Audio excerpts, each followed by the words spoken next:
ઓમ શ્રી ગણેશાય નમઃ. જય શ્રી કૃષ્ણ મિત્રો. આપણે આજે મંગળવારની હનુમાનજીની કથા સાંભળીશું.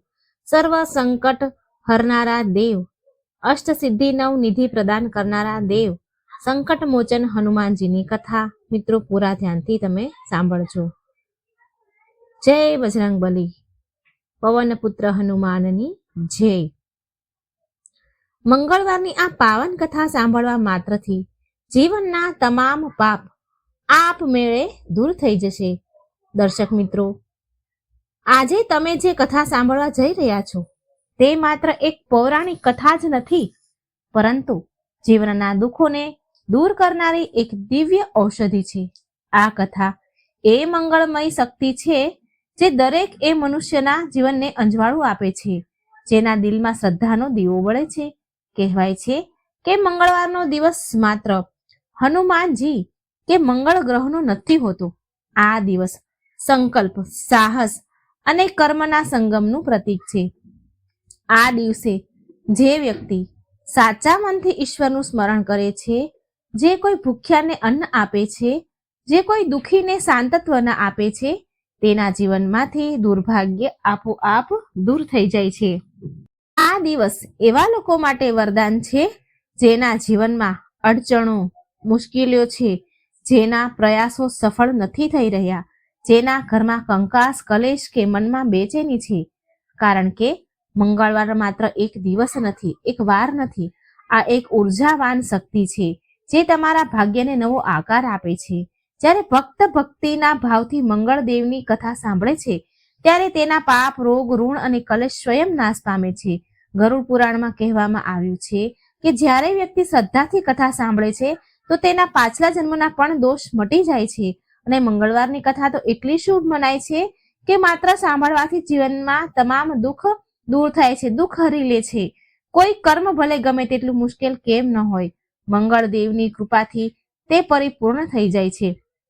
જે વ્યક્તિ મંગળવારનું વ્રત રાખે છે, લાલ વસ્ત્ર પહેરે છે, હનુમાનજી અને મંગળદેવનું નામ જપે છે, તેના જીવનમાં ક્યારેય અભાવ નથી રહેતો. અને એ જ કારણ છે કે આજે જે કથા તમે સાંભળવા જઈ રહ્યા છો તેને માત્ર કાનથી નહીં, દિલથી સાંભળજો. કારણ કે આ કથા તમારી અંદર સૂતેલી શક્તિને જગાડશે. આ તમને જણાવશે કે કઈ રીતે એક સાધારણ મનુષ્ય પણ ઈશ્વરની કૃપાથી અશક્યને શક્ય બનાવી શકે છે. આ તમને એ સમજાવશે કે દુઃખ કોઈ સજા નથી, પરંતુ એ ચેતવણી છે કે ઈશ્વર તમારી પાસે કંઈક સારું કરાવવા માંગે છે. તો હે મારા ભક્ત મિત્રો, જો આજે તમારા જીવનમાં અંધકાર છે, નિરાશા છે, કરજ છે, દેવું છે કે બીમારી છે, તો ચિંતા ન કરશો. આ કથા તમારા માટે જ છે. બસ એક શરત છે કે તેને પૂરા મનથી સાંભળવી. કારણ કે જે વ્યક્તિ તેને અડધા મનથી સાંભળે છે તે માત્ર શબ્દ સાંભળે છે, પરંતુ જે તેને પૂરા ભાવથી સાંભળે છે તે ઈશ્વરને મહેસૂસ કરે છે. જ્યારે મંગળદેવ પ્રસન્ન થાય છે તો તે મનુષ્યના જીવનમાંથી વિપત્તિ, દરિદ્રતા, શત્રુતા અને ભય બધાનો નાશ કરી દે છે. તેમના આશીર્વાદ એ દીવા જેવા છે જે પ્રગટતાથી સાથે જ અંધકારને ખાઈ જાય છે. આ કથાનો દરેક શબ્દ એક મંત્ર છે, દરેક પ્રસંગ એક વરદાન છે અને દરેક સમાજમાં ઈશ્વરની કૃપાનો સ્પર્શ છે.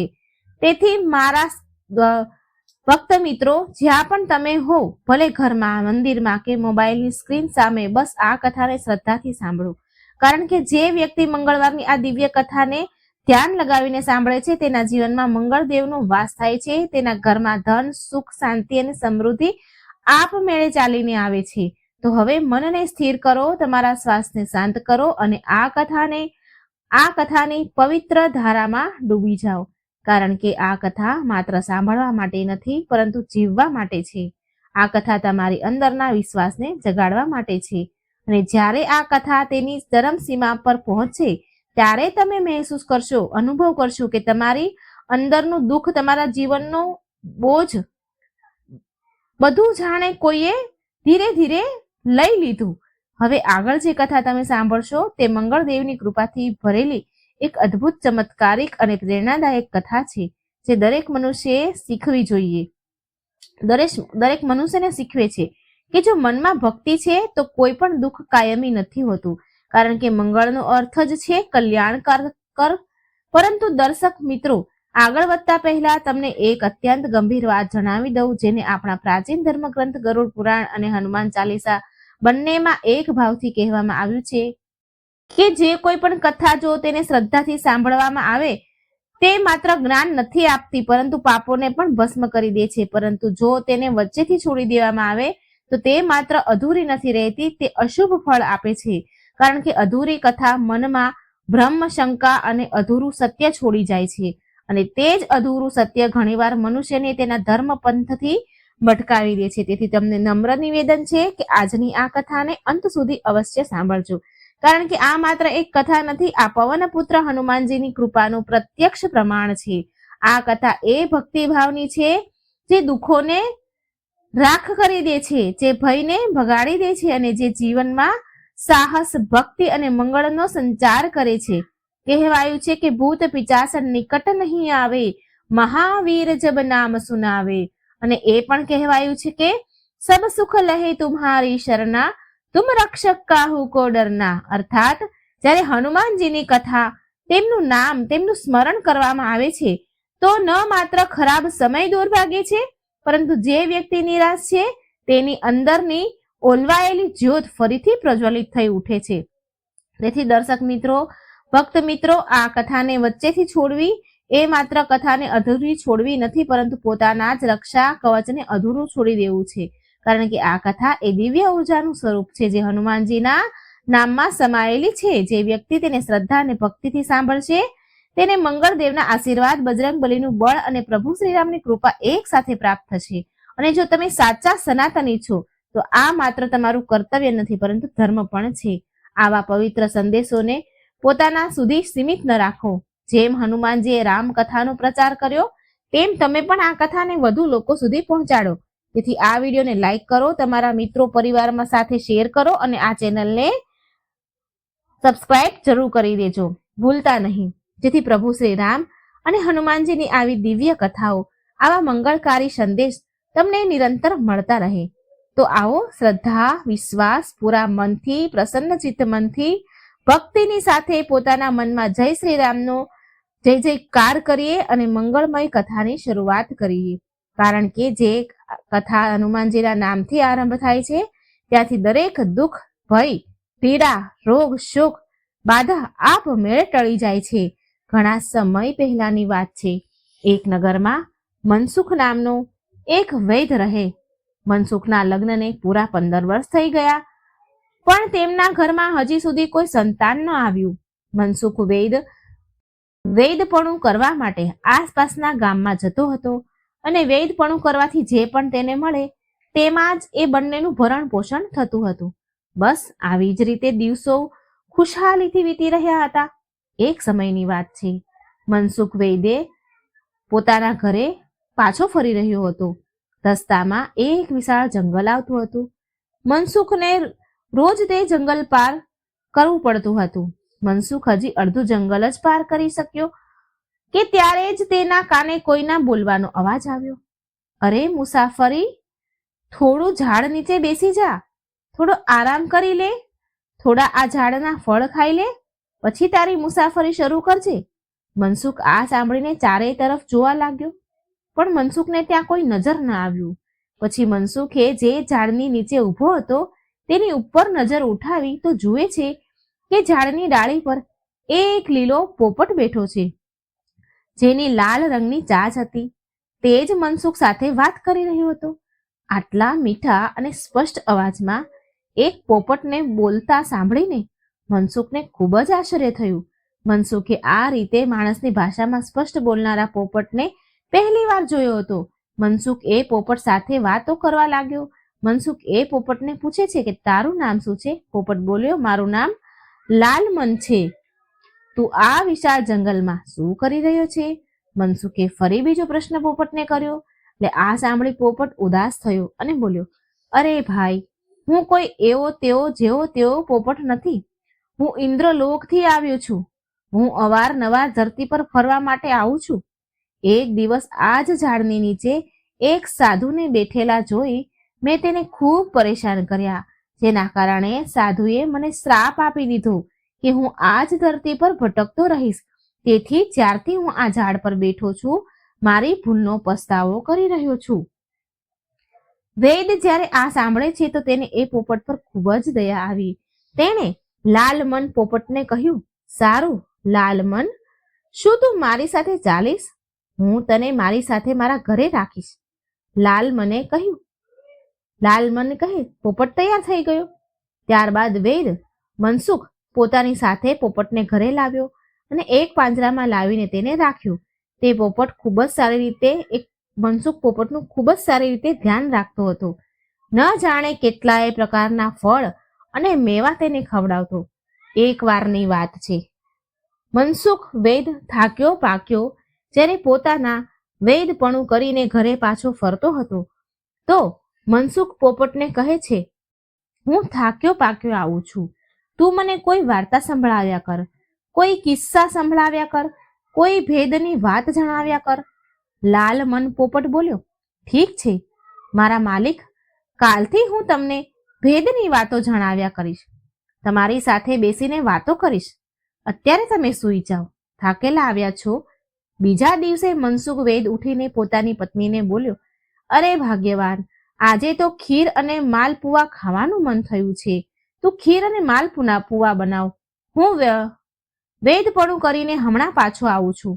આટલું કહી મનસુખ વેદ પોતાનો થેલો ઉઠાવીને ગામમાં ચાલી નીકળ્યો વેદપણું કરવા. આમ તેની પત્નીએ ખીર બનાવી, ખૂબ મેવા નાખ્યા. ખીરની સોડમ પૂરા ઘરમાં ફેલાઈ ગઈ. ખીરની સુગંધ આખા ઘરમાં ફેલાઈ ગઈ. પછી તેની પત્નીએ માલપુઆ બનાવ્યા. માલપુઆ અને ખીર બનાવીને વાસણથી ઢાંકીને રાખી દીધી. પોતાના પતિની વાટ જોવા લાગી. મનસુખની પત્ની પોતાની જાતને રોકી શકી નહીં. તે વારંવાર વાસણ ઉઠાવીને ડોક્યું કરી કરીને ખીર અને માલપુઆ વારંવાર જોતી અને જેટલી વાર જોતી એટલી વાર તેને ખાવાનું મન થતું. તેણે વિચાર્યું, ખબર નહીં મારા પતિ કેટલી વારમાં આવશે, હું મારા ભાગની ખીર અને માલપુઆ ખાઈ લઉં. તેણે પોતાના ભાગની ખીર અને માલપુઆ કાઢીને ખાઈ લીધા.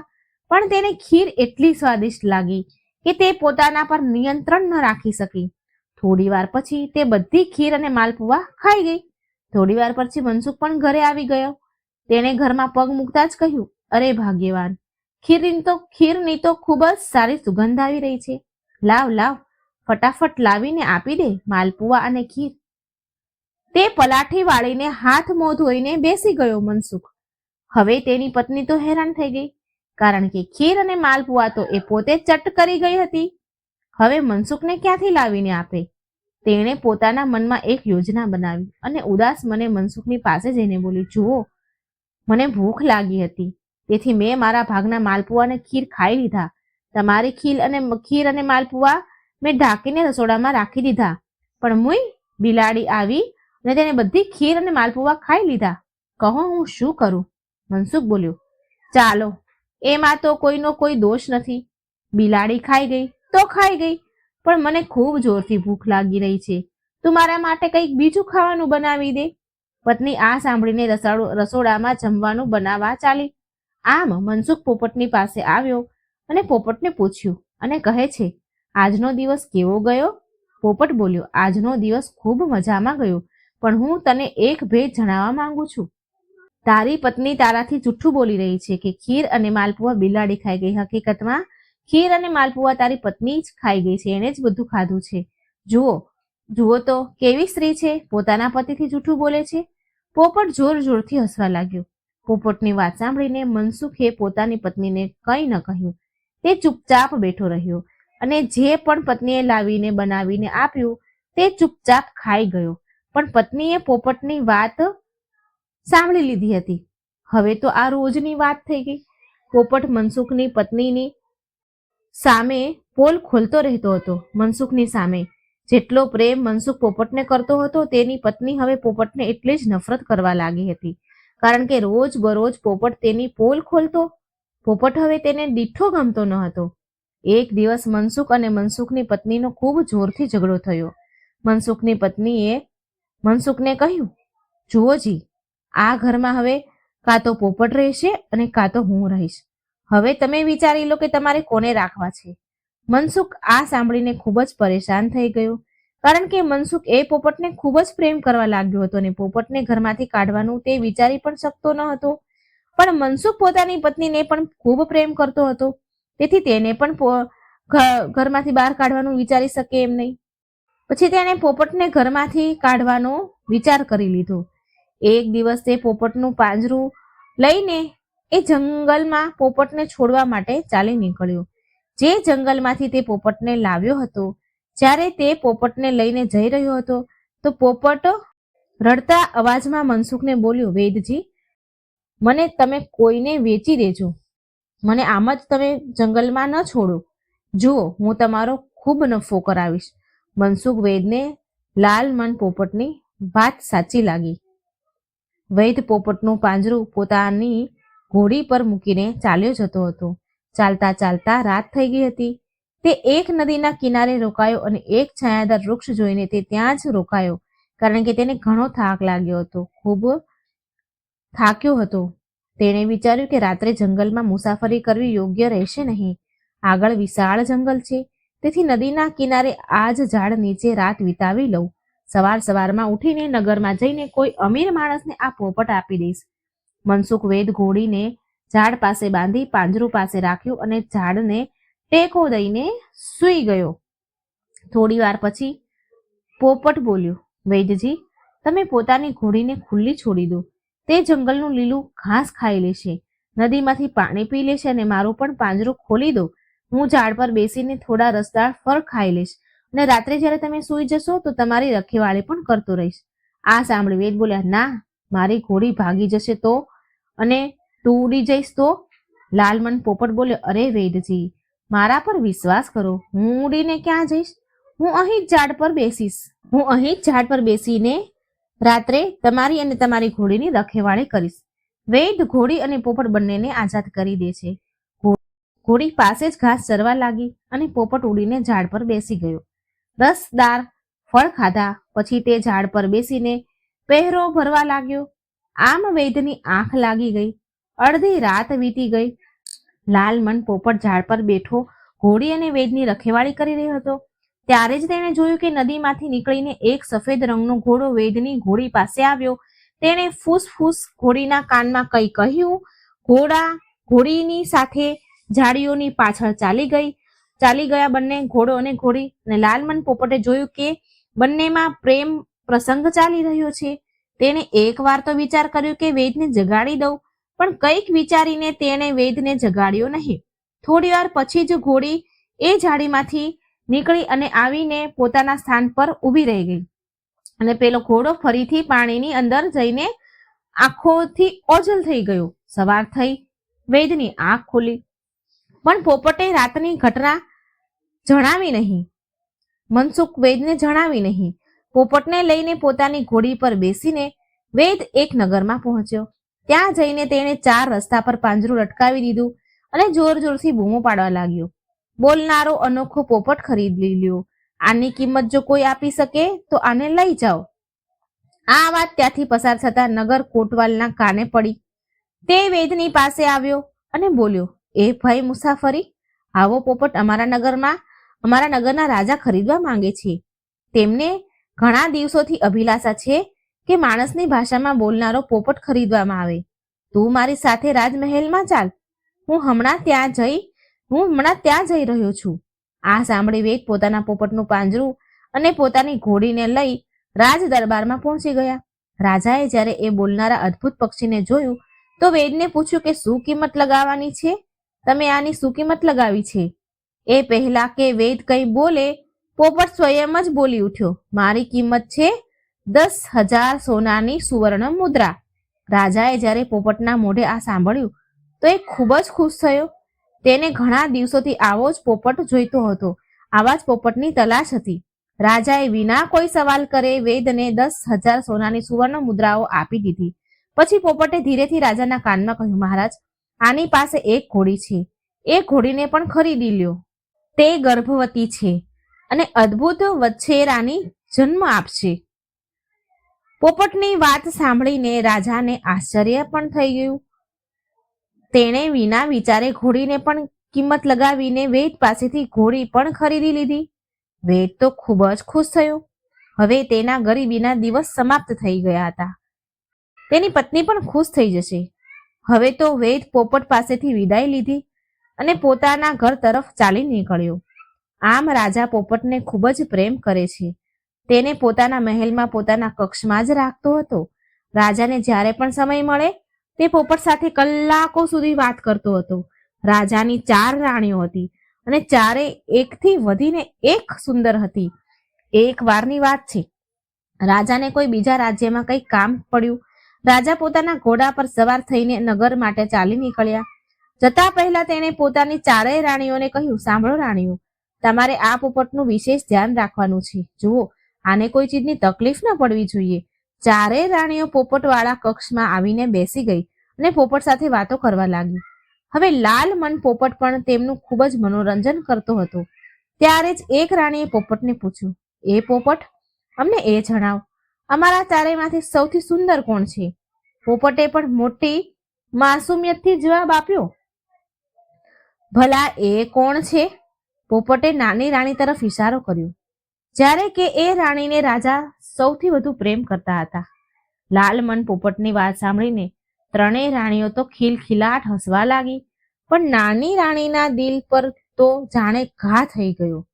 તે બીમારીનું બહાનું લઈને અનસુની કરીને પોતાના કક્ષમાં જઈને સૂઈ ગઈ. સાંજે રાજા આવ્યા તો નાની રાણીને ન જોઈને પૂછવા લાગ્યા કે નાની રાણી ક્યાં છે? આજે દેખાઈ નહીં. કોઈએ જણાવ્યું કે નાની રાણી બીમાર છે અને પોતાના કક્ષમાં સૂતેલા છે. રાજા તરત જ દોડીને તેની પાસે ગયા અને પૂછ્યું, શું થયું નાની રાણી? તો નાની રાણી બોલી, રાજા સાહેબ, હું ખૂબ બીમાર છું. રાજા બોલ્યા, તો શું વૈદ્યને નથી બોલાવ્યા? રાણી બોલી, હા, બોલાવ્યા તો હતા. રાજા કહે છે, તો શું કહ્યું વૈદ્યે? રાણી બોલી, વૈદ્ય કહે છે કે કોઈ પોપટનું માંસ ખાશો તો તમે ઠીક થઈ જશો. હવે જુઓ, આપણા મહેલમાં એક જ પોપટ છે, તેનું જ માંસ તમે મને ખવડાવો તો હું ઠીક થઈ જાઉં. રાજાએ જ્યારે આ સાંભળ્યું તો તે સ્તબ્ધ રહી ગયો. પણ રાજા પોતાની રાણીને ખૂબ અધિક પ્રેમ કરતો હતો. તે રાણીને ન પાડી શક્યો. રાજા પોપટને મારવા પોતાના કક્ષ તરફ ચાલી નીકળ્યા. રાજાએ પાંજરામાંથી પોપટને કાઢ્યો અને બધી વાત જણાવી. એ મારા પ્યારા પોપટ, મારી નાની રાણી તને ખાવા માંગે છે. મને ક્ષમા કરી દેજે, હું મજબૂર છું. હું તને ખૂબ જ પ્રેમ કરું છું, પણ તારાથી વધુ પ્રેમ હું મારી નાની રાણીને કરું છું. મરતા પહેલા તારી કોઈ આખરી ઈચ્છા છે તો કહે, હું તારી આખરી ઈચ્છા જરૂર પૂરી કરીશ. પોપટે ઉદાસ થઈને કહ્યું, મહારાજ, મેં ઘણા દિવસોથી ખુલ્લું આકાશ નથી જોયું. હું પાંખો ફફડાવીને ખુલ્લા આકાશમાં ઉડવા માંગુ છું. મને તમે 6 દિવસની આઝાદી આપો. 6 દિવસ પછી હું જાતે જ તમારી સામે ઉપસ્થિત થઈ જઈશ.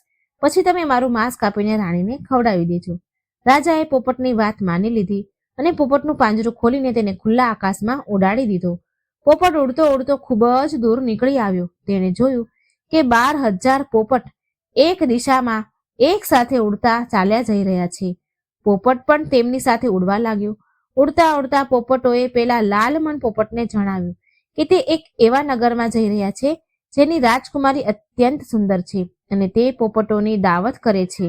તે પોપટોને અદ્ભુત ફળ અને અલગ પ્રકારની મીઠાઈ ખવડાવે છે. પોપટ દાવતમાં સામેલ થયો.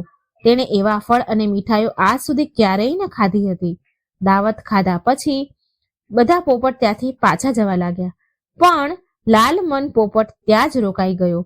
તેને બોલતો જોઈ રાજકુમારી તેના પર ખૂબ જ પ્રસન્ન થઈ. તે તેને પોતાના કક્ષમાં લઈ આવી. હવે રાજકુમારી જલ્દી જ પોપટ સાથે હળી મળી ગઈ. 2-3 દિવસમાં જ બંને પાક્કા મિત્ર બની ગયા. પોપટ રાજકુમારીને રાજા ચંદ્રસેન વિશે જણાવતો રહેતો હતો. તે જણાવતો કે રાજા ચંદ્રસેનનું શાસન કેટલું મોટું છે. અહીંથી ત્યાં સુધી તેનું જ રાજ ફેલાયેલું છે. રાજા ચંદ્રસેન ખૂબ જ સુંદર અને વીર સાહસી રાજા છે. તેની વાતો સાંભળીને રાજકુમારી મનોમન રાજા ચંદ્રસેન સાથે પ્રેમ કરવા લાગી.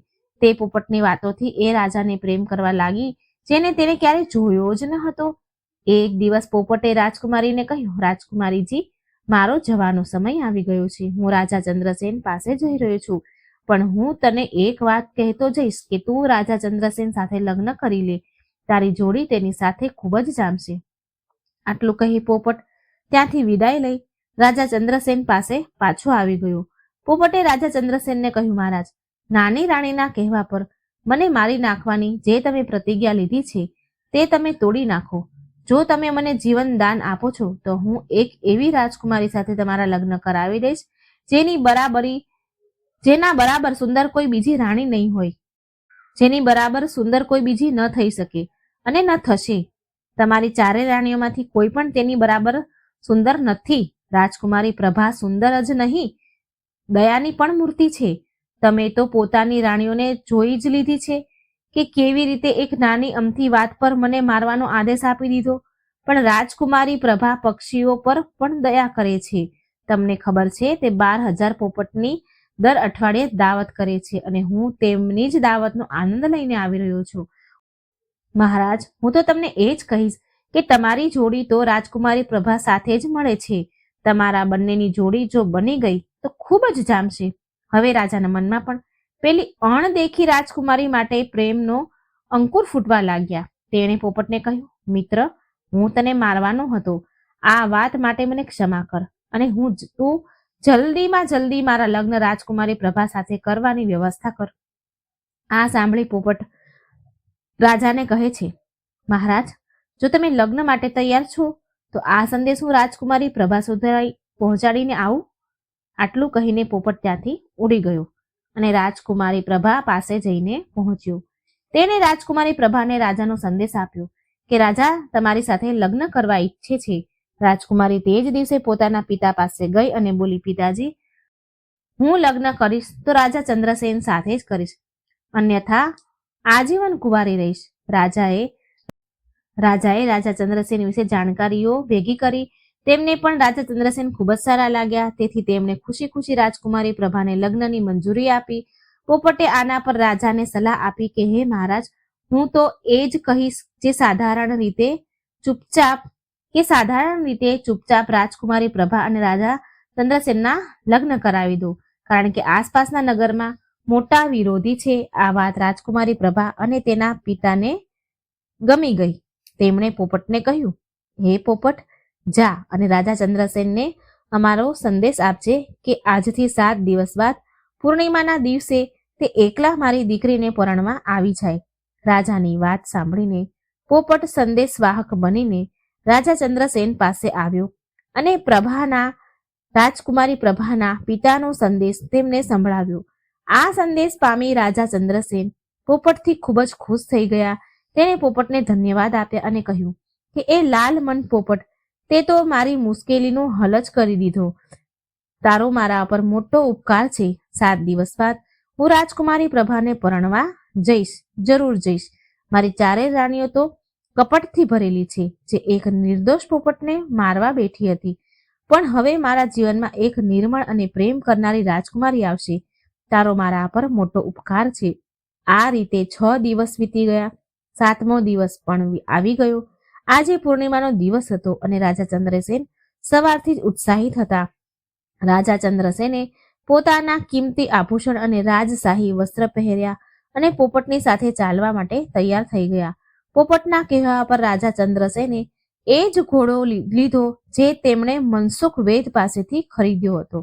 એ ઘોડા પર બેસીને રાજાએ જંગલ પાર કર્યું. જંગલ પાર કરીને તે ઘાટી નદી પાર કરતા આગળ વધતા ગયા. પણ આ શું? તેમની સામે હવે વિશાળ સમુદ્ર મોઢું ફાડીને ઊભો હતો.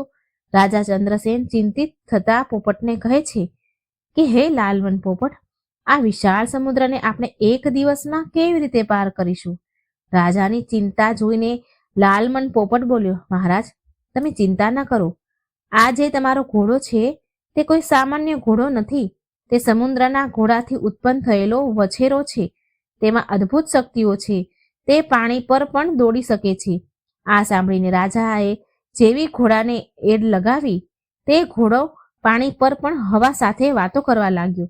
તે પાણી પર એવી રીતે ચાલવા લાગ્યો કે જાણે જમીન પર ચાલી રહ્યો હોય. થોડી જ વારમાં ઘોડાએ સમુદ્ર પાર કરી લીધો. જેવા તે કિનારે આવ્યા તેમને દૂરથી જ રાજકુમારી પ્રભાના પિતાનું સામ્રાજ્ય દેખાવા લાગ્યું. પોપટે રાજા ચંદ્રસેનને કહ્યું, મહારાજ, જાઓ, તમારી સાસરીમાં તમારું સ્વાગત છે. આ સાંભળી રાજા ચંદ્રસેન જેવા કિલ્લામાં પ્રવેશ કર્યા તે રાજા ચંદ્રસેનનું ભવ્ય સ્વાગત કરવામાં આવ્યું. રાજા ચંદ્રસેનને જોઈને રાજકુમારી પ્રભાના પિતા અને રાજકુમારી બંને બહુ જ ખુશ થયા. જેવું પોપટે જણાવ્યું હતું, રાજા ચંદ્રસેન બિલકુલ એવા જ હતા. આમ રાજકુમારી પ્રભાને જોઈને રાજા ચંદ્રસેન પણ ખૂબ જ ખુશ થયા, કારણ કે ચારેય રાણીઓથી પ્રભા અદ્ભુત સુંદર લાગતી હતી, દયાળુ હૃદયવાળી હતી. રાજા ચંદ્રસેન અને રાજકુમારી પ્રભાના તે જ દિવસથી લગ્ન સંપન્ન કરાવી દેવામાં આવ્યા. લગ્ન પછી રાજા ચંદ્રસેન અને રાજકુમારી પ્રભા પ્રેમમાં એવા ખોવાયા કે તેમને સમયનું ભાન જ ન રહ્યું. આવી જ રીતે 1 મહિનો વીતી ગયો. એક દિવસ રાજા ચંદ્રસેને પોતાના નગરની ખૂબ યાદ આવી. તેણે લાલમન પોપટને કહ્યું કે, હે પોપટ, મારું રાજ્ય રાજા વગરનું ભાંગી પડ્યું છે. ખબર નહીં મારા મંત્રી અને મારી ચારેય રાણીઓ કઈ રીતે રાજ્યને ચલાવી રહ્યા હશે. મારા અહીં આવવાની ખબર બસ અમુક વિશ્વાસનીય મંત્રીઓને જ છે. હવે મારે પોતાના નગરે પાછું ફરવું જોઈએ. આ સાંભળી લાલમન પોપટ બોલ્યો, હા મહારાજ, તમે બિલકુલ સાચું વિચાર્યું છે. હવે તમે રાજકુમારી પ્રભાના પિતા પાસેથી જવાની આજ્ઞા લઈ લો અને રાજકુમારી પ્રભાને પોતાની સાથે લઈને પોતાના નગરે પાછા ફરો. રાજા ચંદ્રસેને આ વિશે રાજકુમારી પ્રભાને જણાવ્યું તો પ્રભા તો જાણે પહેલેથી જ ઉત્સુક થઈ રહી હતી પોતાની સાસરી જવા માટે. તેણે પોતાના પિતા પાસેથી પોતાની સાસરીમાં જવાની આજ્ઞા માંગી અને કહ્યું, પિતાજી, વખત આવી ગયો છે, મારે મારા સાસરે જવાનું છે, તો મારી વિદાય કરી દો. પ્રભાના પિતાએ ખૂબ જ બહુમૂલ્ય ઉપહાર આપીને પોતાની દીકરીને વિદાય કરવાનો નિર્ણય કર્યો.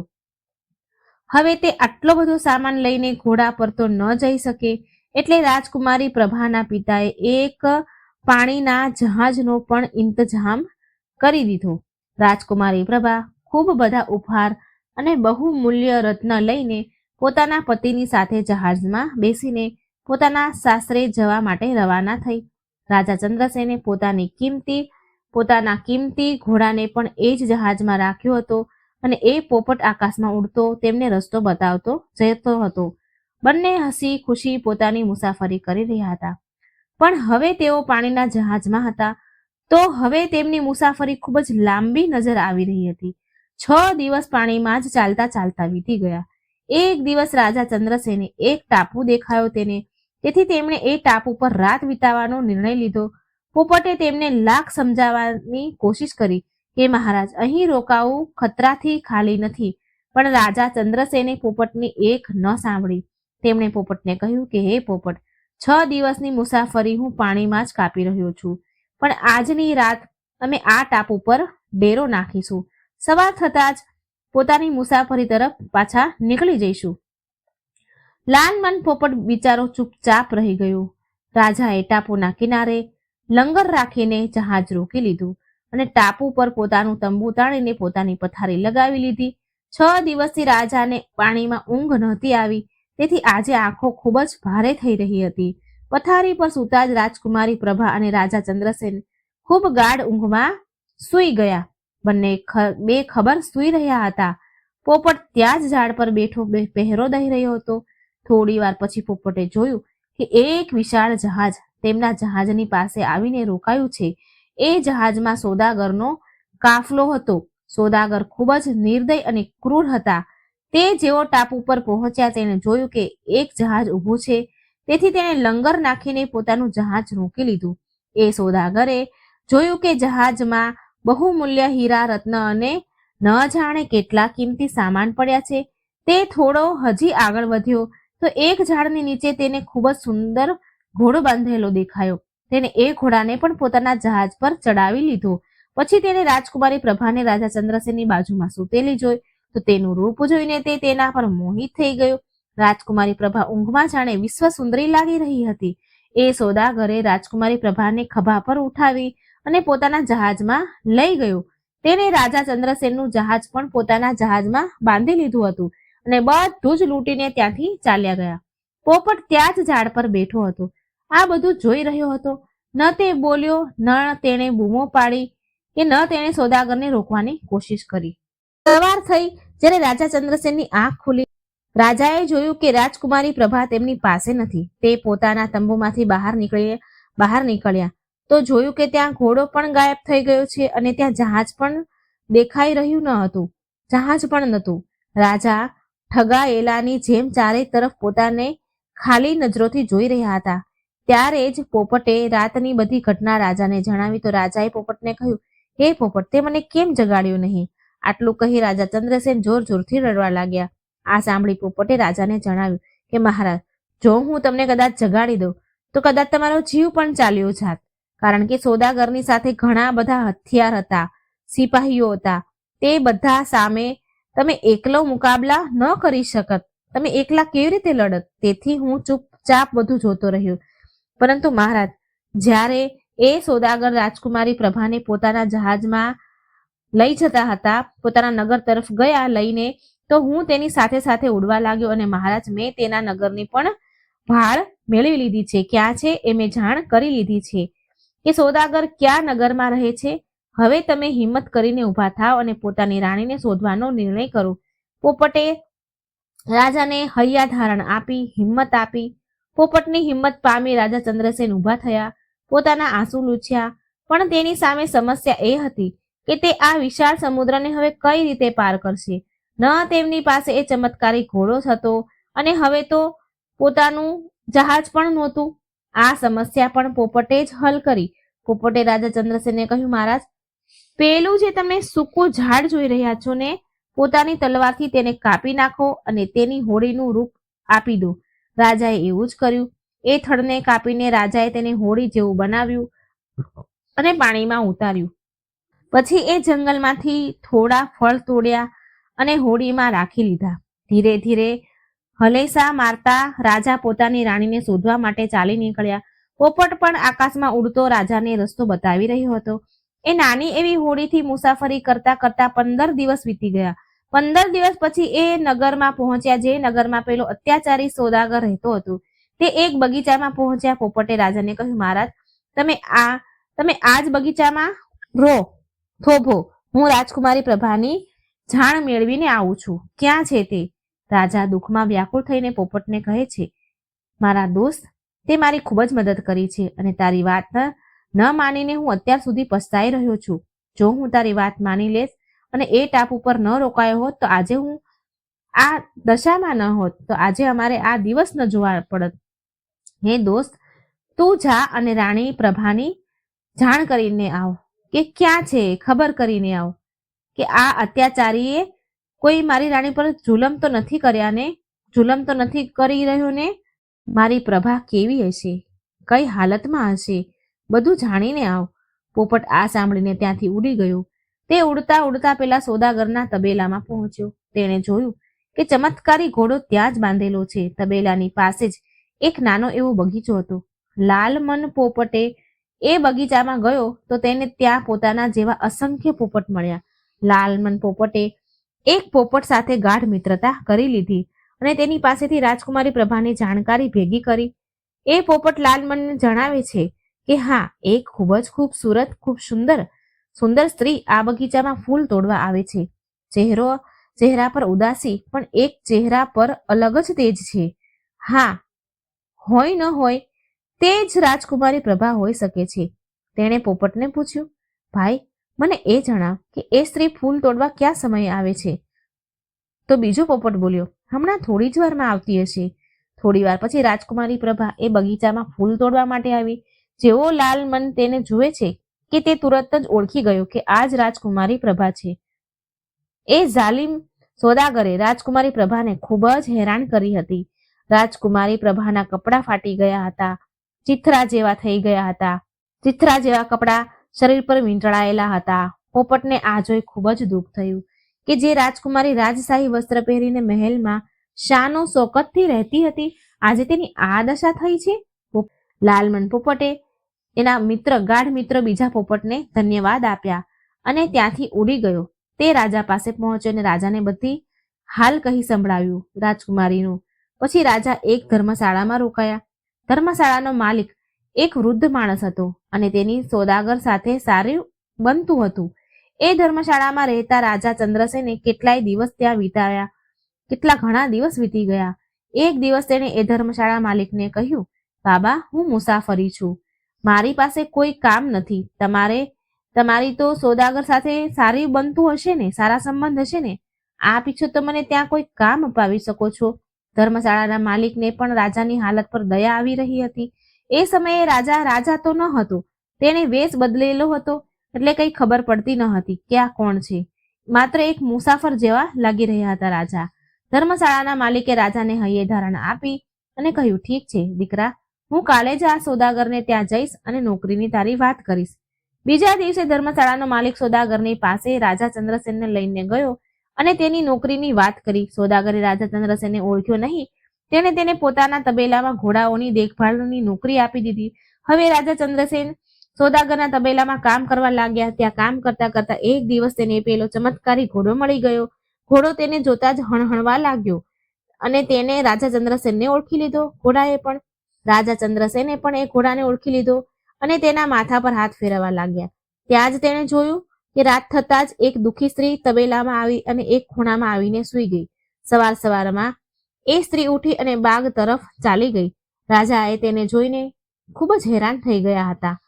બીજા દિવસે જ્યારે એ સ્ત્રી તબેલામાં આવી તો રાજાએ તેની પાસે જઈને તેની સાથે વાત કરવાનો નિર્ણય કર્યો. રાજા તેની પાસે જઈને કહે છે, હે દેવી, તમે કોણ છો અને અહીં આ હાલમાં કેવી રીતે રહો છો? આ સાંભળીને એ સ્ત્રી બોલી, હેપટાઈ ગઈ અને ઊભી થઈ ગઈ અને તેણે પોતાના પાલવથી પોતાનો ચહેરો ઢાંકી લીધો. તે રાજા ચંદ્રસેનને ઓળખી ન શકી. હકીકતમાં તો તે રાજકુમારી પ્રભા જ હતી. રાજાએ પણ પ્રભાને ઓળખી નહીં, કારણ કે તેણે ચહેરો જ ઢાંકી લીધો હતો. રાજાના પૂછવા પર રાજકુમારી પ્રભાએ કહ્યું, હે માલિક, હું તો એક માલણ છું. મારી પાસે માથું છુપાવવા માટે જગ્યા નથી, તેથી રાત્રે સુવા અહીં તબેલામાં ચાલી આવું છું. સવારમાં ફરી ઉઠીને બાગમાં ચાલી જાઉં છું. આ સાંભળી રાજાએ તેને ઓઢવા માટે ચાદર અને પાથરવા માટે આપ્યું. એક દિવસ રાજકુમારીને રાજા ચંદ્રસેનની ખૂબ જ યાદ આવી રહી હતી, માટે બહુ જ રડતી હતી. રાજા ચંદ્રસેન તેની પાસે ગયા અને પૂછવા લાગ્યા કે દેવી, તમે કોણ છો? કેમ રડી રહ્યા છો? આના પર રાજકુમારી પ્રભા બોલી, એ એક નેક દિલ ઇન્સાન, હું તને શું જણાવું કે હવે હું તમને શું જણાવું? મારી મોટી દુઃખ ભરી કહાની છે. આ સાંભળીને રાજા ચંદ્રસેન પ્રભાને કહે છે, હે દેવી, જો તમે ઈચ્છો તો પોતાના દુઃખ ભરેલી કહાની મને સંભળાવી શકો છો. કહેવાય છે કે વહેંચવાથી દુઃખ ઓછું થઈ જાય છે. આ સાંભળી રાણી પ્રભાએ પોતાની પૂરી કહાની રાજા ચંદ્રસેનને સંભળાવી. કહાની સાંભળતા જ રાજા ચંદ્રસેનની આંખોમાં આંસુ આવી ગયા. તે સમજી ગયા કે આ સ્ત્રી કોઈ બીજી નહીં પણ આ જ રાણી પ્રભા છે, જેને શોધતા શોધતા તે અહીં સુધી પહોંચ્યા છે. આ કેવું દુર્ભાગ્ય છે! મારી પત્ની મારી પાસે જ હતી અને હું એને ઓળખી ન શક્યો. રાજાએ પોતાના આંસુ લૂછ્યા અને ધીરેથી કહ્યું, રાજકુમારી પ્રભા. પ્રભાએ એક અજાણ્યાથી પોતાનું નામ સાંભળ્યું તો હેરાન રહી ગઈ. તેણે પાછળ ફરીને જોયું તો તેની સામે રાજા ચંદ્રસેન ઊભા હતા. રાણી પ્રભાએ જ્યારે રાજા ચંદ્રસેનને જોયા તો તે દોડીને તેમના હૃદયે લાગી ગઈ અને ધ્રુસકે રડવા લાગી. બંનેની આંખોમાંથી આંસુની ધારા વહી રહી હતી. આટલા દિવસો વિરહના સહન કરીને બંને નિઢાલ જેવા થઈ ગયા હતા. એકબીજાને ગળે લાગીને બંને ન જાણે કેટલી પળો આમ જ ઊભા રહ્યા. એને વિશ્વાસ જ નહોતો કે ક્યારેય મળી શકશે. આમ લાલમન પોપટના હાલ સાંભળો. પોપટના બગીચામાં રહેતા જ તેમની સાથે જ હળી મળીને ગયો અને તે એ પણ ભૂલી ગયો કે રાજાને જણાવી દે જે સ્ત્રી તબેલામાં રહે છે એ જ રાણી પ્રભા છે. પણ આખરે રાજાને રાણી મળી જ ગઈ. તે બંને એકબીજાના આંસુ લૂછતા રહ્યા અને એકબીજાને જોઈને ભાવ વિભોર થતા રહ્યા. રાજાએ રાણીને હૈયા ધારણ આપતા કહ્યું, રાણી, આપણે આજે રાત્રે જ અહીંથી નીકળી જઈશું. પેલો ચમત્કારી ઘોડો પણ આ તબેલામાં બાંધેલો છે, પણ અફસોસ કે મારો દોસ્ત લાલમન પોપટ ન જાણે ક્યાં ચાલ્યો ગયો. આ સાંભળી રાજકુમારી પ્રભા બોલી, અરે મહારાજ, જે બગીચામાં હું ફૂલ વીણું છું એ લાલમન પોપટ એ જ બગીચામાં રહે છે. તેણે જ મને તમારા અહીં આવવાની ખબર આપી હતી, પણ તેણે મને એ નહોતું જણાવ્યું કે તમે આ તબેલામાં કામ કરો છો. આ સાંભળી રાજાએ પણ વિચાર્યું કે તેણે મને પણ નહોતું જણાવ્યું કે તું જ રાણી પ્રભા છે. પોપટ પર રાજાને ખૂબ ગુસ્સો આવ્યો, પણ તેને હસવું પણ આવ્યું કે છે તો તે પક્ષીને તે પણ ભૂલી ગયો હશે. તેને પણ તો ઘણા દિવસો પછી આટલા રસદાર ફળ ખાવા માટે મળ્યા હતા. ફળોના ચક્કરમાં એ આ વાત ભૂલી ગયો હશે બતાવવાનું. રાજકુમારી પ્રભા પોપટની ભાષા સમજતી હતી. તે એ જ સમયે બગીચામાં ગઈ અને લાલમનને પોકાર્યો. લાલમન ઉડતો રાણી પાસે આવ્યો.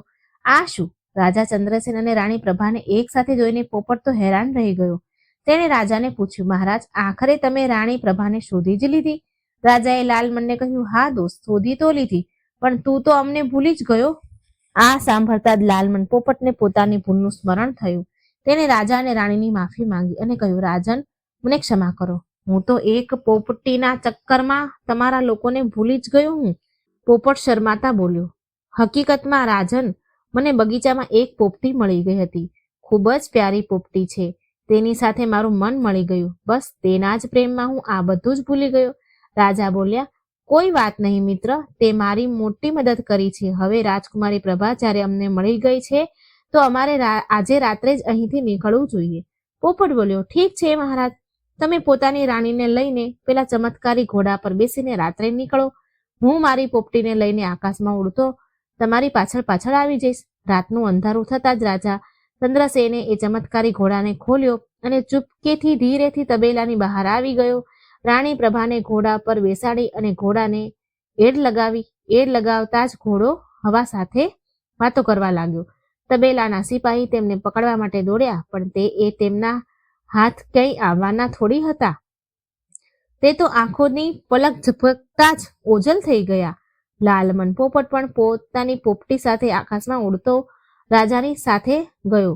સિપાહી પણ પાછળ પાછળ દોડી રહ્યા હતા. રાજા હવે સમુદ્રના કિનારે પહોંચ્યા. તેણે ઘોડાને ફરીથી એડ લગાવી તો તે પાણી પર દોડવા લાગ્યો. બધા સિપાહી આશ્ચર્યથી ભરેલા રાજાને જોતા જ રહ્યા. ઘોડાને પાણી પર દોડતો જોઈને સિપાહીઓના મોઢા ખુલ્લાના ખુલ્લા રહી ગયા. જ્યાં સુધી તેઓ કંઈ સમજી શકતા, રાજા તેમનાથી ઘણે દૂર નીકળી ચૂક્યા હતા. સોદાગરના સિપાહીઓએ જ્યારે સોદાગરને આ બધું જણાવ્યું તો ગુસ્સામાં હાથ ઘસતો રહી ગયો. સોદાગર, તેને તો અત્યાર સુધી ઘોડાના ચમત્કાર વિશે ખબર જ ન હતી. તેને રાજકુમારી પ્રભાના હાથમાંથી નીકળી જવા કરતાં વધારે ઘોડાના હાથમાંથી નીકળી જવાનું દુઃખ થઈ રહ્યું હતું. આમ રાજા ચંદ્રસેન રાજકુમારી પ્રભાને લઈને પોતાના નગર આવ્યા. નગરની બહાર જ તેણે ડેરો નાખ્યો અને પોતાના વિશ્વાસનીય મંત્રીઓને બોલાવ્યા. મંત્રીઓએ જ્યારે રાજા અને રાજકુમારીની આ દશા જોઈ તો તેમને ઘણું દુઃખ થયું. જલ્દીથી રાજમહેલમાં ખબર પહોંચાડીને તેમના માટે રાજસી વસ્ત્ર મંગાવવામાં આવ્યા. બંનેને રાજસી વસ્ત્ર પહેરાવીને મોટા લવાજમાં સાથે તેમને રાજમહેલમાં લઈ જવામાં આવ્યા. શાનદાર સ્વાગત થયું. મહેલમાં જ્યારે રાણીઓને ખબર પડી કે રાજા ચંદ્રસેન પાછા ફરી આવ્યા છે, પણ ખૂબ જ સુંદર સ્ત્રીને પરણીને લાવ્યા છે, તેમને ખૂબ જ ક્રોધ આવ્યો. જ્યારે તેમણે રાજકુમારી પ્રભાને જોઈ તો તેનાથી બળી ગઈ. રાજા તેમની મનોદશા સમજી ગયા. રાજાએ રાજકુમારી પ્રભા માટે અલગથી મહેલ બનાવડાવ્યો અને રાજકુમારી પ્રભાને પટરાણી બનાવી દીધી. હવે રાણી પ્રભા અને રાજા ચંદ્રસેન એ જ મહેલમાં રહેવા લાગ્યા. થોડા સમય બાદ તેમણે પોપટના લગ્ન પેલી પોપટી સાથે કરાવી દીધા. પોપટ, પોપટી અને રાજા ચંદ્રસેન પોતાની રાણી પ્રભા સાથે સુખપૂર્વક એ મહેલમાં રહેવા લાગ્યા. દર્શક બંધુઓ, આ સંપૂર્ણ કથાના માધ્યમથી આપણે બજરંગીની એ 3 શીખને સમજી શકીએ છીએ કે જેને કોઈ સાધારણ મનુષ્ય પોતાના જીવનમાં અપનાવી લે તો ક્યારેય પણ દુઃખી નહીં રહે. તો ચાલો દર્શક બંધુઓ, તમારો કિંમતી સમય નષ્ટ ન કરતા જાણીએ કે એ 3 શીખને. આ કથાની પહેલી અને સૌથી ઊંડી શીખ એ જ છે જે સ્વયં હનુમાનજીના જીવનનો સાર છે. સત્યની શક્તિ સૌથી મોટી હોય છે, પરંતુ આ માત્ર એક વાક્ય નથી. આ એક એવી અગ્નિ છે જે મનુષ્યની અંદર અંધકારને બાળી દે છે અને આત્માને પ્રકાશિતથી ભરી દે છે.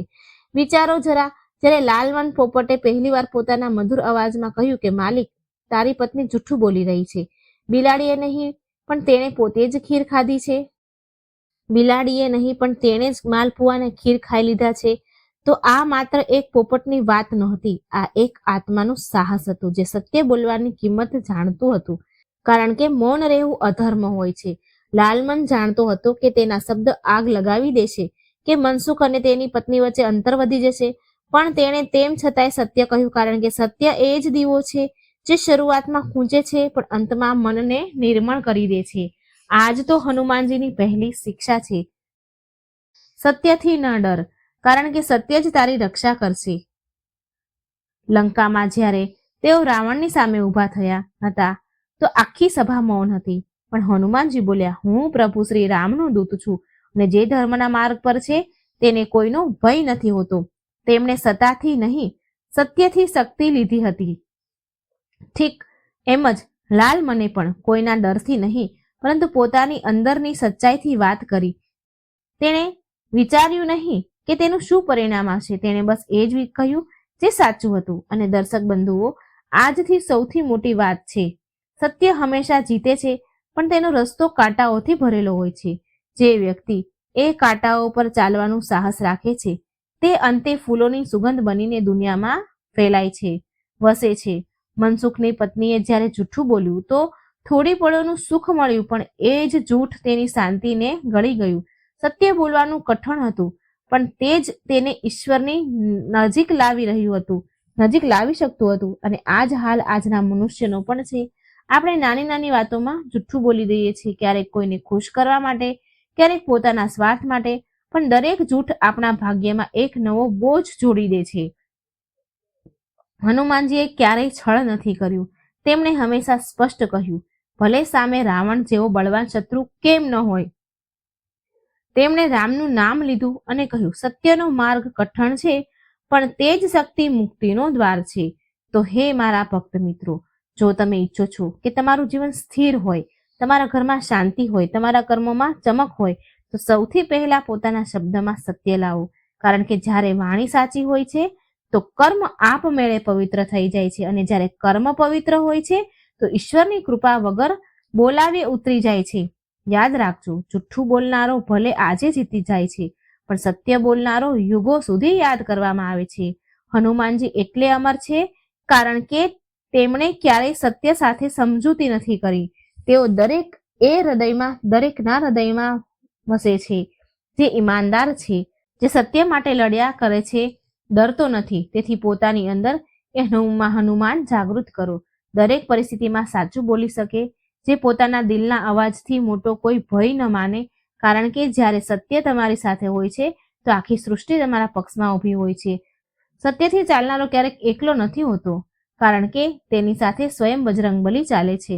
દરેક ડગલે, દરેક શ્વાસમાં, દરેક નિર્ણયમાં. અને જ્યારે જીવનનો દીવો સત્યની જ્યોતિથી બળે છે તો અંધકાર મટી જાય છે અને આત્મામાં માત્ર પ્રકાશ રહી જાય છે. બીજી શીખ છે ભરોસો અને સમર્પણ જ સંબંધોની સૌથી મોટી નીવ છે. ભક્ત મિત્રો, આ કથાની બીજી શીખ આપણા જીવનની સૌથી પવિત્ર નીવ છે, ભરોસો અને સમર્પણ. જો પહેલો દીવો સત્ય છે તો બીજો દીવો વિશ્વાસ છે. જે ઘરમાં વિશ્વાસની જ્યોત બળે છે ત્યાં ન ભય ટકે છે, ન દગો, ન દુઃખ. યાદ કરો, રાજા ચંદ્રસેન અને રાજકુમારી પ્રભાને કેટલા તોફાન આવ્યા તેમના જીવનમાં, કેટલી વાર વિખોટા પડ્યા, કેટલી વાર હાલાતે તેમને તોડવાની કોશિશ કરી, પણ શું તેમણે એકબીજા પરથી ભરોસો ગુમાવ્યો? નહીં, ક્યારેય નહીં. જ્યારે સોદાગરે છળથી રાજકુમારી પ્રભાનું અપહરણ કરી લીધું તો રાજા ચંદ્રસેન તૂટી તો ગયો, પણ તેમણે વિશ્વાસ ન છોડ્યો. તેમણે કહ્યું, મારી પ્રભા જીવતી છે, હું તેને શોધી કાઢીશ. અને જ્યારે રાજકુમારી પ્રભા અપમાન અને દુઃખમાં પણ પોતાના પ્રેમને યાદ કરતી હતી તો તે કહેતી હતી, મારો રાજા અવશ્ય આવશે, તે મને આ બંદી ગૃહમાંથી મુક્ત કરાવશે. આ જ ભરોસો હતો જેણે દૂરીને પણ હરાવા પર મજબૂર કરી દીધી. હનુમાનજી પણ તો આ જ શીખવે છે. સંબંધ માત્ર શબ્દોથી નહીં, શ્રદ્ધાથી ટકે છે. તેમણે રામ પ્રત્યે એવું સમર્પણ દેખાડ્યું જે સંસારમાં ઉદાહરણ બની ગયું. જ્યારે લંકા સળગી, જ્યારે સાગર પાર થયા, જ્યારે સીતા માતાનો સંદેશ લઈને આવ્યા, તેઓ પાછા ફર્યા તો તે માત્ર તાકાતથી ન થયું, તે થયું અતૂટ વિશ્વાસથી. હનુમાનજીએ ક્યારેય ન પૂછ્યું, પ્રભુ શું હું કરી શકીશ? તેમણે બસ કહ્યું, પ્રભુ તમારી ઈચ્છા મારી શક્તિ છે. ઠીક એમ જ રાજા ચંદ્રસેન અને રાણી પ્રભાએ પણ એકબીજા પ્રત્યે આ જ ભાવ રાખ્યો. તેઓ બંને જાણતા હતા કે પ્રેમ માત્ર શબ્દથી નથી હોતો, તે પ્રતીક્ષા હોય છે, ત્યાગ હોય છે અને વિશ્વાસની અગ્નિમાં તપવું હોય છે. રાણી પ્રભાએ અત્યાચાર સહન કર્યા પણ પોતાના રાજાને દગો ન દીધો. રાજા ચંદ્રસેને અંધકારમાં પણ પોતાની રાણીની શોધ છોડી નહીં. આ એ જ નિષ્ઠા છે જે દરેક યુગમાં પ્રેમને જીવતું રાખે છે. આજનો મનુષ્ય સંબંધોમાં બધું જ ઈચ્છે છે, સુવિધા, સંગતિ, સુખ, પણ વિશ્વાસ ખોઈ બેઠો છે. થોડી એવી પરેશાની, થોડી એવી દૂરી અને ભરોસો તૂટી જાય છે. પણ સાંભળો મિત્રો, જ્યાં ભરોસો નબળો થઈ જાય છે, કમજોર પડી જાય છે, ત્યાં કોઈ સંબંધ નથી ટકતો. અને જ્યાં વિશ્વાસ, ભરોસો ઊંડો હોય છે ત્યાં સૌથી મોટી દૂરી પણ મટી જાય છે. હનુમાનજી શીખવે છે, જે સમર્પણમાં જીવે છે તે જ સંબંધોમાં શાંતિ પામે છે. તેમણે પોતાની શક્તિ પ્રભુને સમર્પણ કરી હતી. તેમણે કહ્યું હતું, હું શરીરથી તમારો સેવક છું, મનથી તમારો ભક્ત છું અને આત્માથી તમારો અંશ છું. એવું સમર્પણ જ વ્યક્તિને દિવ્ય બનાવે છે. રાજા ચંદ્રસેન અને રાણી પ્રભા વચ્ચે પણ આ જ દિવ્યતા હતી. જ્યારે બંને વર્ષો બાદ મળ્યા તો એમણે એકબીજાને કોઈ ભૂલ માટે દોષ ન દીધો. તેમણે માત્ર એકબીજાને જોયા અને એક જ નજરે બધું કહી દીધું. એક જ નજર બધું કહી ગઈ. એ એક ક્ષણમાં બધી દૂરીઓ પીગળી ગઈ, બધી પીડાઓ મટી ગઈ. કારણ કે પ્રેમમાં જ્યાં વિશ્વાસ હોય ત્યાં કોઈ બંધન ન રહેતું હોય, માત્ર આત્માનો સંગ હોય છે. હે મિત્રો, જો તમે પોતાના જીવનમાં સુખ ઈચ્છો છો તો પોતાના પરિવાર, પોતાના સાથી, પોતાના મિત્રો પર વિશ્વાસ રાખો. શકનું બીજ ક્યારેય ન વાવતા, કારણ કે શક દરેક સંબંધમાં મૂળને ખાઈ જાય છે અને જ્યારે મૂળ સુકાઈ જાય છે તો સૌથી લીલુંછમ ઝાડ હોય ને એ પણ સુકાઈ જાય છે. હનુમાનજીનો બીજો સંદેશ છે એ જ છે, જે સંબંધોમાં વિશ્વાસ રાખે છે તેના પર સ્વયં ઈશ્વર ભરોસો કરે છે. કારણ કે ઈશ્વર માત્ર ભક્તની પૂજાથી નહીં, તેની નિષ્ઠાથી પ્રસન્ન થાય છે. તેથી પોતાના જીવનમાં હનુમાનજીની આ શિક્ષા ઉતારો. વિશ્વાસ રાખો, સમર્પણ રાખો અને પ્રેમમાં સ્થિર રહો. કારણ કે જ્યાં વિશ્વાસ છે ત્યાં જ પરિવાર છે, ત્યાં જ સુખ છે અને ત્યાં જ ઈશ્વર વાસ કરે છે. જે પોતાના સંબંધોને ભરોસાની માટીમાં સિંચે છે તેનું જીવન હનુમાનજીની કૃપાથી સદૈવ લીલુંછમ રહે છે. ત્રીજી શીખ છે, સેવા અને ભક્તિનું ફળ ક્યારેય વ્યર્થ નથી જતું. હા મિત્રો, આ કથાની ત્રીજી અને સૌથી ગૂઢ શીખ એ જ છે, સેવા અને ભક્તિનું ફળ ક્યારેય વ્યર્થ નથી જતું. કારણ કે જે બીજાઓ માટે જીવે છે, જે પ્રેમ અને કરુણાથી કોઈનું ભલું કરે છે, તે ક્યારેય ખાલી નથી રહેતા. ઈશ્વર તેના જીવનમાં એવો પ્રકાશ ભરી દે છે જે જન્મ જન્માંતર સુધી તેને માર્ગ દેખાડે છે. યાદ કરો લાલમન પોપટ, જેણે પોતાના જીવનમાં ન જાણે કેટલી વાર અપમાન, શ્રાપ અને એકલાપણું વેઠ્યું. તે ઇન્દ્રલોકથી આવ્યો હતો, પણ એક ભૂલના કારણે ધરતી પર શ્રાપિત થઈ ગયો હતો.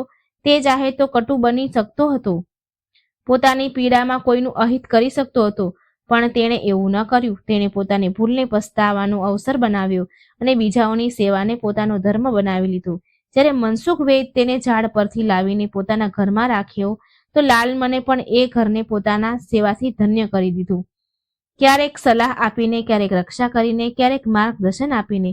આ જ સાચી ભક્તિ છે, સ્વાર્થ છોડીને કોઈ બીજા માટે જીવવું. હનુમાનજી પણ તો આ જ કરે છે.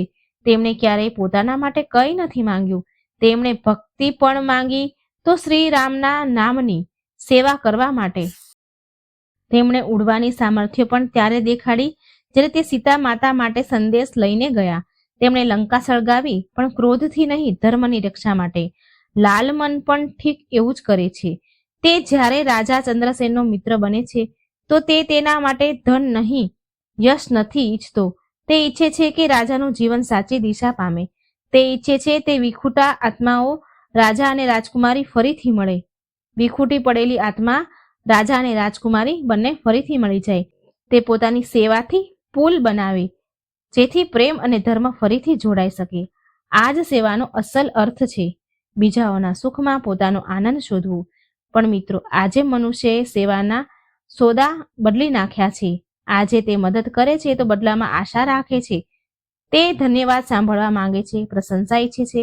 પણ હનુમાનજી શીખવે છે કે સાચી સેવા એ જ છે જે બદલાની આશાથી પરે હોય. સેવા એ જ છે જે મૌનમાં કરવામાં આવે, જે હાથ કામ કરે પણ દિલ બોલે, પ્રભુ આ તમારા નામથી છે. જ્યારે રાજા અને રાણી પ્રભા અંતઃ મળ્યા તો તે ક્ષણ માત્ર પ્રેમની નહીં, સેવાનું ફળ છે. આ લાલ મન પોપટની ભક્તિનું પ્રતિફળ છે. તેણે કોઈની પાસે પુરસ્કાર ન માંગ્યો, તેમ છતાં તેને સૌથી મોટું ઇનામ મળ્યું, પ્રેમ, સન્માન અને પોતાનાપણું. રાજાએ તેના માટે લગ્નની વ્યવસ્થા કરાવી અને તેને સદા માટે પોતાનો પરિવાર બનાવી લીધો. કારણ કે જે બીજાઓની ભલાઈ કરે છે, અંતે તેનું ભલું જરૂર થાય છે. તેની ભલાઈ અનેક ગણી થઈને પાછી મળે છે. હનુમાનજી પણ કહે છે, જે બીજાઓની સેવામાં લાગેલો રહે છે તેનું જીવન સ્વયં ઈશ્વર સંભાળી લે છે. તેમણે ક્યારેય પોતાના સુખની ચિંતા ન કરી, ક્યારેય પોતાની મહિમાનો ઘમંડ ન કર્યો. તેમ છતાં આજે સંસારમાં કોઈ નામ આટલું પૂજનીય નથી જેટલું હનુમાનજીનું છે. કારણ કે તેમણે દરેક કામમાં ભક્તિ અને સેવાથી એણે કર્યું છે. તો હે મિત્રો, જો તમે જીવનમાં મહાનતા ઈચ્છતા હો તો શક્તિ નહીં, સેવા માંગો. કારણ કે શક્તિ સીમિત છે પણ સેવા અસીમ છે. સેવા કરનારો ક્યારેય ગરીબ નથી હોતો, ભક્ત ક્યારેય ખાલી નથી ફરતો. જેની અંદર નિસ્વાર્થ ભક્તિ અને સેવાનો ભાવ જાગી ગયો, સમજો તેના જીવનમાં હનુમાનજીનો વાસ થઈ ગયો. તેથી આજથી એક વ્રત લો, કોઈની મદદ કરો પણ નામ ન લો, કોઈનું દુઃખ વહેંચો પણ તેના વખાણ ન કરો, કારણ કે આ જ સાચી સેવા છે, આ જ સાચી ભક્તિ છે. જે મનુષ્ય વિના સ્વાર્થે બીજાઓ માટે જીવે છે તેના દરેક ડગલામાં હનુમાનજી સાથે ચાલે છે, તેના દરેક કર્મમાં ઈશ્વર મલકાય છે અને તેના જીવનની દરેક ક્ષણમાં આશીર્વાદ બની જાય છે. સેવા કરો, પ્રેમથી કરો, મૌન રહીને કરો, કારણ કે સેવા અને ભક્તિનું ફળ ક્યારેય વ્યર્થ જતું નથી. તે પાછું ફરે જ છે, પણ બદલામાં નહીં, આશીર્વાદ બનીને, કર્મ ફળ બનીને અને અમૃત બનીને. મિત્રો, આ કથા હજી અહીં જ ખતમ નથી થતી. હજી આપણે મંગળવારની એ દિવ્ય કથાને સાંભળીશું, જેને સાંભળવા માત્રથી જીવનના તમામ દુઃખ સ્વયં મટી જશે. મિત્રો, આજે મંગળવારનો પાવન દિવસ છે. આ દિવસે જ્યારે પ્રભુ કૃપા વરસાવે છે, જ્યારે કોઈ પણ દુઃખી હૃદયની પોકાર સીધી ભગવાન સુધી પહોંચે છે, કહેવાય છે જે વ્યક્તિ સાચા મનથી મંગળવારની આ દિવ્ય કથા સાંભળે છે તેના જીવનના તમામ દુઃખ, તમામ ભય દૂર થઈ જાય છે, તમામ સંકટ મટી જાય છે. તેથી આજે આ કથા તમે સાંભળવા જઈ રહ્યા છો તો પૂરા ધ્યાનથી સાંભળો, તેને અંત સુધી અવશ્ય સાંભળજો, કારણ કે તેમાં એ શક્તિ છે જે તમારી કિસ્મતનો અંધકાર મટાડશે. ઘણા સમય પહેલાની વાત છે. એક નાના એવા ગામમાં રિયા નામની છોકરી રહેતી હતી. તે ખૂબ સરળ, ધાર્મિક અને સહનશીલ સ્વભાવની હતી. બાળપણથી જ તેના ઘરમાં ખૂબ તકલીફો હતી, પરેશાનીઓ હતી. પિતાને બહુ કરજ હતું. માં બીમાર રહેતી અને ખુદ રિયા દિવસ રાત મહેનત કરતી જેથી પરિવારનું પેટ ભરી શકાય, પરંતુ તેની દરેક કોશિશ કરવા છતાં ઘરની સ્થિતિ સુધરતી નહીં. જાણે કોઈ અદ્રશ્ય શક્તિ તેના પરિવારને દુઃખી દોરામાં બાંધી રાખતી હોય. એક સાંજે રિયા રડતા રડતા મંદિર ચાલી ગઈ. તેણે હનુમાનજીની સામે માથું નમાવીને કહ્યું, હે પ્રભુ, મેં ક્યારે કોઈનું ખરાબ નથી કર્યું, તો મારા ઘરમાં આટલી પીડા કેમ છે? એ જ સમયે મંદિરના દ્વાર પર એક વૃદ્ધ સંત પ્રગટ થયા. તેની આંખોમાં તેજ હતું, પણ ચહેરા પર કરુણા ઝળકતી હતી. તેણે મલકાઈને કહ્યું, દીકરી, દરેક પીડાનું કારણ પાછલા જન્મના કર્મ હોય છે, પરંતુ દરેક કર્મનું સમાધાન પણ ભગવાનની ભક્તિમાં જ છુપાયું હોય છે. મંગળવારનો આ દિવસ તારા જીવનને બદલી શકે છે, જો તું આને શ્રદ્ધાથી અપનાવે તો. રિયાએ પૂછ્યું, બાબા, મારે શું કરવું જોઈએ? સંત બોલ્યા, દરેક મંગળવારે સૂર્યોદય પહેલા ઉઠી નાહી ધોઈને એક દીવો પ્રગટાવીને હનુમાનજીને પ્રણામ કરવા, કોઈની સાથે કટુ વચન ન બોલવા, કોઈનું અપમાન ન કરવું અને સાંજે ફરી દીવો પ્રગટાવીને પ્રભુને ધન્યવાદ કહેવા. 7 મંગળવાર સુધી આમ કરજે, પછી જોજે તારા જીવનના દરેક અંધકાર મટી જશે. રિયાએ સંતની વાત માની. બીજા મંગળવારે તેણે પહેલીવાર આ વ્રત કર્યું. સવારમાં ઉઠીને દીવો પ્રગટાવ્યો અને પૂરો દિવસ મનમાં શાંતિ રાખી. સાંજે જ્યારે તેણે દીવો પ્રગટાવ્યો તો તેને એવું લાગ્યું કે જાણે તેના મનનો બોજ હળવો થઈ ગયો. પછી બીજો મંગળવાર આવ્યો. આ વખતે તેણે પોતાના પાડોશીની મદદ કરી, જેના ઘરનો ચૂલો ઓલવાયેલો હતો. ત્રીજા મંગળવારે તેણે એક ભૂખ્યા કૂતરાને રોટલી ખવડાવી. ચોથા મંગળવારે તેણે પિતાને કહ્યું, તમે ચિંતા ન કરો બાબા, પ્રભુ જરૂર મદદ કરશે આપણી. ધીરે ધીરે તેના જીવનમાં બદલાવ આવવા લાગ્યો. પિતાને એક જૂનો વેપારી મળ્યો, જેણે તેમનું જૂનું કરજ માફ કરી દીધું હતું. માની બીમારી જે હતી, તબિયત પણ ઠીક થવા લાગી. ગામના લોકો રિયાને કહેવા લાગ્યા, તારા જીવનમાં આ પ્રકાશ ક્યાંથી આવ્યો રિયા? રિયા મલકાઈ અને કહેતી, જ્યારે માણસ પોતાની દાનત સાફ કરી નાખે છે, એની નિયત સાફ કરી દે છે, તો કિસ્મત ખુદ ઝૂકી જાય છે. 7મા મંગળવારની સવારે ગામમાં ભારે વરસાદ થયો. વર્ષોથી સૂકી જમીન પણ હરિયાળી થઈ ગઈ. લોકો બોલ્યા, આ રિયાની ભક્તિનું ફળ છે. તે સાંજે રિયા મંદિર પહોંચી, દીવો પ્રગટાવ્યો અને બોલી, હે પ્રભુ, હું તમારો આભાર માનું છું. તમે મારા પરિવારમાં તમામ દુઃખ હરી લીધા છે. ત્યારે જ તેની સામે પેલા જ વૃદ્ધ સંત પ્રગટ થયા અને બોલ્યા, દીકરી, તારી ભક્તિએ ન માત્ર તારા ઘરને બચાવ્યું, પરંતુ તારા પૂરા ગામને જીવન આપ્યું. યાદ રાખ, મંગળવાર માત્ર પૂજાનો દિવસ નથી, આ સેવા અને સંયમનો દિવસ છે. જે સાચા મનથી બીજાઓ માટે દીવો પ્રગટાવે છે, તેના પોતાના ઘરમાં ક્યારેય અંધકાર નથી રહેતો. તે દિવસથી રિયા દરેક મંગળવાર ગામના મંદિરમાં ભંડારો કરવા લાગી. કોઈ પણ ભૂખ્યું નહોતું સૂતું. ધીરે ધીરે તેનું નાનું નાનું ગામ સમૃદ્ધ થઈ ગયું. લોકો કહેતા, આ રિયાની કથા છે, જેણે હનુમાનજીની ભક્તિથી પોતાના ઘરમાં ખુશીઓ લાવી છે. ગામના ઘર ખુશ થયા. મિત્રો, આ કથાનો સંદેશ એ છે કે જ્યારે આપણે સાચા મનથી મંગળવારની કથા સાંભળીએ છીએ અને પોતાના જીવનમાં પ્રેમ, ક્ષમા, સેવા અને સંયમ અપનાવીએ છીએ ત્યારે આપણા તમામ દુઃખ મટી જાય છે. દુઃખ ત્યાં સુધી રહે છે જ્યાં સુધી મન અશાંત રહે, પરંતુ જેવું જ મન પ્રભુના ચરણોમાં ઝૂકે છે, દરેક પીડા સ્વયં ચાલી જાય છે. તેથી આજે સંકલ્પ લો કે દરેક મંગળવારે એક દીવો અવશ્ય પ્રગટાવશું, કોઈ એક વ્યક્તિની મદદ કરીશું, કોઈ જીવને અન્ન આપીશું અને હનુમાનજીનું સ્મરણ કરીશું. બસ આ જ એ ચમત્કારી મંત્ર છે જેનાથી જીવનમાં ક્યારેય દુઃખ નહીં રહે. હે પ્રભુ, જે આ કથા શ્રદ્ધાથી સાંભળે તેમના જીવનમાં સુખ, શાંતિ અને સમૃદ્ધિ વરસે. જય શ્રી હનુમાન. મિત્રો, જો તમને આ હનુમાનજીની કથા સારી લાગી હોય તો વિડીયોને લાઈક કરજો, શેર કરજો અને આ ચેનલને સબસ્ક્રાઈબ કરવાનું ભૂલશો નહીં. જય શ્રી કૃષ્ણ. રાધે રાધે. Thank you.